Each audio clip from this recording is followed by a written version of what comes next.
মুসলমান, আমাদের হুজুর পাকের সুন্নত অনুযায়ী চলতে হবে। হ্যাঁ, আমি মানে কলেজে এখন যাওয়া ছেড়ে দিয়েছি, জানেন তো। আগে যেতাম, এই কথাটা বলতাম, কথাই চলে এলো। ওখানে সব রকমের মানুষ থাকে। তো একজন মাস্টার তার ছাত্রকে হোমওয়ার্ক দেয় না, হোমওয়ার্ক, এই বাচ্চারা সব হোমওয়ার্ক করে। তো পৃথিবীর মানচিত্র দেখেছেন আপনারা? বলেন বলেন, পৃথিবীর মানচিত্র দেখেন না? পৃথিবীর মানচিত্র তিনি খুব ভালো করে গৌর করেন। এটা পৃথিবীর মানচিত্র। একটা ছেলেকে ডাকলো, ডেকে পৃথিবীর মানচিত্র দেখে বলে, এটা কি? বলে পৃথিবীর মানচিত্র। মাস্টার কি করে তাড়াতাড়ি করে ছিঁড়ে ফেললো, একদম কুটি কুটি করে, অল্প অল্প ছোট ছোট টুকরা টুকরা করে তাকে সব টুকরোগুলো তাকে দিল। দিয়ে বলল, এই ছেলে, যাও, তোমার কাজ হচ্ছে তুমি এই পৃথিবীর মানচিত্রটাকে যেমন আগে ছিল আটা দিয়ে জুড়িয়ে আবার ওরকম নিয়ে এসো, যাও। উদাহরণ শুনছেন আপনারা? এবার বলেন, পৃথিবীর মানচিত্র সেটাকে জুড়িয়ে সোজা করা কি ছেলে খেলার ব্যাপার? কোনদিন পারা যাবে? কিন্তু সকালবেলায় যখন আমার মাস্টারের কাছে গেছে, মাস্টারের কাছে যাওয়ার পরে এই ছেলেকে যে হোমওয়ার্ক দিয়েছিল না, সে সুন্দর করে পৃথিবীর মানচিত্র ঠিক হুবাহুব যেমন ছিল তেমন মানচিত্রটাকে ঠিক করে কার কাছে নিয়ে গেছে? মাস্টারের কাছে নিয়ে গেছে।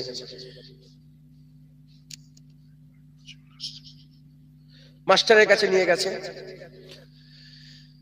মাস্টার দেখেছে, মাস্টার দেখে অবাক হয়ে বলেন, যে ছেলে, তুমি পৃথিবীর মানচিত্র তুমি ঠিকভাবে কি করে সাজালে?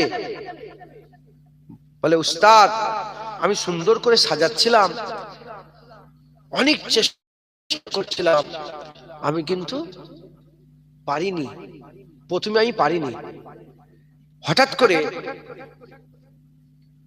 মানচিত্র সাজাতে সাজাতে দেখি একটা মানুষের চোখ পেয়ে গেছি। আমি মানুষের একটা চোখ পেয়ে গেছি। আমি পৃথিবীকে ছেড়ে দিয়েছি, এই মানুষটাকে আমি খুঁজতে আরম্ভ করলাম। মানে যেদিকে মানচিত্র পৃথিবী ছিল না, তার উল্টো দিকে একটা মানুষের ছবি ছিল। এই শুনছেন আপনারা? মানুষের ছবি ছিল। আমি পৃথিবীকে ছেড়ে দিয়ে আমি মানুষটাকে খুঁজতে আরম্ভ করলাম। মানুষকে খুঁজে চোখের সাথে চোখ, নাকের সাথে নাক, কানের সাথে কান, আমি মানুষটাকে রেডি করলাম। উল্টো দিকে দেখি পৃথিবী ঠিক হয়ে গেছে। এই শুনছেন আপনারা? আমি মানচিত্র আমাকে দেয়া হয়েছে কিন্তু পৃথিবী ঠিক করার জন্য।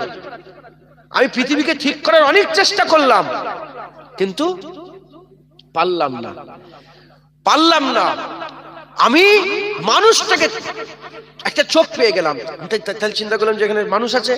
আমি পৃথিবী ছেড়ে দিয়ে মানুষটাকে খুঁজে আমি এইদিকে মানুষটাকে সুন্দর করে সেট করলাম, উল্টো করে দেখি পৃথিবীটাও সুন্দর সেট হয়ে গেল।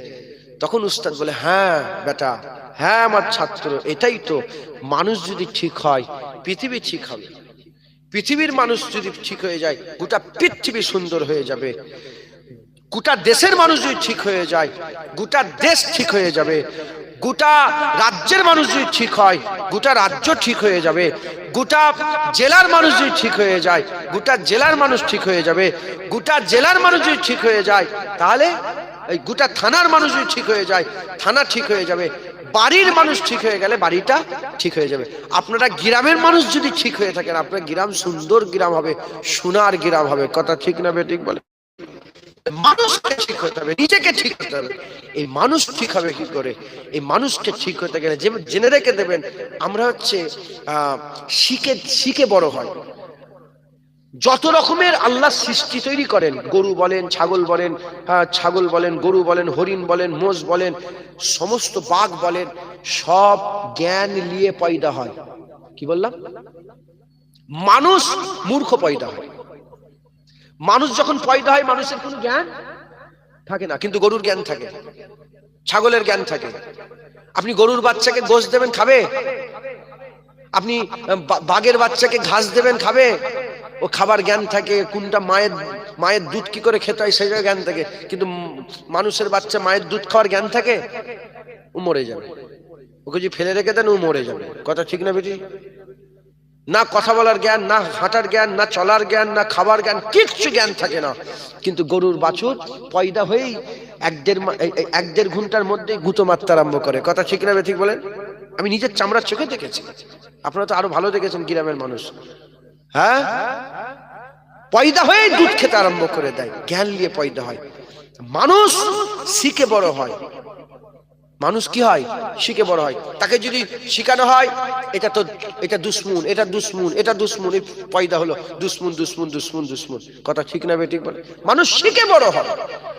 অতএব আমরা মানুষ যদি ঠিক হয়ে যায়, রাজ্য ঠিক হবে, দেশ ঠিক হবে, গোটা পৃথিবী ঠিক হয়ে যাবে। এই মানুষকে যদি ঠিক হতে হয়, মানুষ শিখে বড় হয়, দেখে বড় হয়। মানুষ যদি রাসূলুল্লাহকে দেখে, আমরা যদি রাসূলুল্লাহকে ফলো করি, হুজুর পাককে যদি দেখি, হুজুর পাককে দেখলে আমরা সেরা বান্দা হব। একবার জোরে বলেন সুবহান। কারণ সারা পৃথিবী সে বিবেকানন্দ থেকে আরম্ভ করে, বিদ্যাসাগর থেকে আরম্ভ করে, মাইকেল হার্ট থেকে আরম্ভ করে সারা বিশ্বের যত ধর্ম বড় বড় মনীষী আছে, সমস্ত মনীষীরা এক বাক্যে বলতে বাধ্য, আমেনার লালের মতন হয়নি, আর কেউ হবে না। একবার জোরে বলেন সুবহানাল্লাহ। গুগলে সার্চ করেন তো, গুগলে সার্চ করে দেখেন, সারা পৃথিবীর সর্বকালের সেরা মানুষ মুহাম্মদুর রাসূলুল্লাহর নামটাই চলে আসবে। জোরে বলেন সুবহান। তাই হুজুরকে আইডল তৈরি করেন, হুজুরকে আপনার হুজুরকে আইডল তৈরি করেন, হুজুরকে আপনি সামনে রাখেন, রেখে হুজুর পাকের ইত্তেবা অনুসরণ করেন। হুজুর পাকের ইত্তেবা অনুসরণ করলে আমার আল্লাহ দুনিয়া আখিরাতে আপনাদের সেরা করবেন, দুনিয়া আখিরাতে আল্লাহ বড় করবেন। একবার জোরে বলেন সুবহানাল্লাহ। আর কি জোরে হবে না সুবহানাল্লাহ? হুজুর পাক সাল্লাল্লাহু আলাইহি ওয়াসাল্লামের জিকিরের মজলিসকে আপনারা কায়েম করে থাকবেন। হুজুর পাকের জিকিরের মজলিস করলে, হুজুর পাকের আলোচনার মজলিস করলে আমাদের বাচ্চারা, আমাদের ছেলেপুলেরা যারা জানে না তারা নবীর ব্যাপারে জানবে। আর যত নবীর ব্যাপারে জানবে তত নবী পাকের মহব্বত অন্তরে পয়দা হবে। কারণ আমরা নবী পাকের কালেমা পড়েছি। কথা ঠিক না বেঠিক বলেন? আমরা তো আর মাদ্রাসায় যেতে পারছি না, আমরা বড় বড় কলেজ ইউনিভার্সিটি, বড় বড় খারিজি মাসাইতে ভর্তি হতে পারছি না। আমাদের জানার সোর্স তো এই ওয়াজের মজলিসগুলো। কথা ঠিক না বেঠিক বলেন? আমরা হুজুর পাকের ব্যাপারে জানবো, আমাদের ছেলেপুলেরা জানবে, তারাও ছোটবেলা থেকে হুজুর পাকের মহব্বত, হুজুর পাকের আদব, হুজুর পাকের তাজিম সম্মান দিলের মধ্যে পয়দা করবে, হুজুর পাকের ভালোবাসা দিলের মধ্যে পয়দা করবে, হুজুরের ইত্তেবা অনুসরণ করবে। হুজুর পাকের ইত্তেবা অনুসরণ করার পরে তারা সত্যিকারের মানুষের মতন মানুষ হবে, তারা সমাজে প্রতিষ্ঠিত হতে পারবে, সমাজের মানুষকে নিয়ে চলতে পারবে, তারা ঝগড়া ফ্যাসাদ করবে না, মারামারি ফ্যাসাদ করবে না, তারা মিলে মিশে একসাথে এই দুনিয়াদারি থেকে যাবে। বলেন ইনশাআল্লাহ। কথা ঠিক না বেঠিক বলেন? আল্লাহ আমাদের সকলকে হুজুর পাকের মহব্বত, হুজুর পাকের আদব, হুজুর পাকের তাজিম সম্মান আমাদের অন্তরে পয়দা করে দেন। হুজুর পাকের সুন্নত অনুযায়ী ইত্তেবা অনুসরণ করে চলার তৌফিক ইনায়াত করেন সকল। আল্লাহুম্মা আমিন, আল্লাহুম্মা আমিন। হ্যাঁ, সর্বনাশ করে আল্লাহ কবুল করেন সকল। আল্লাহুম্মা আমিন। ভাইকে নিয়ে চলে আসেন একবারই, ভালো হবে। হ্যাঁ, আসেন আমরা সকলে হুজুর পাক সাল্লাল্লাহু আলাইহি ওয়াসাল্লামকে একটু সালামের তোহফা পৌঁছে দিই। ইয়া নবী সালাম।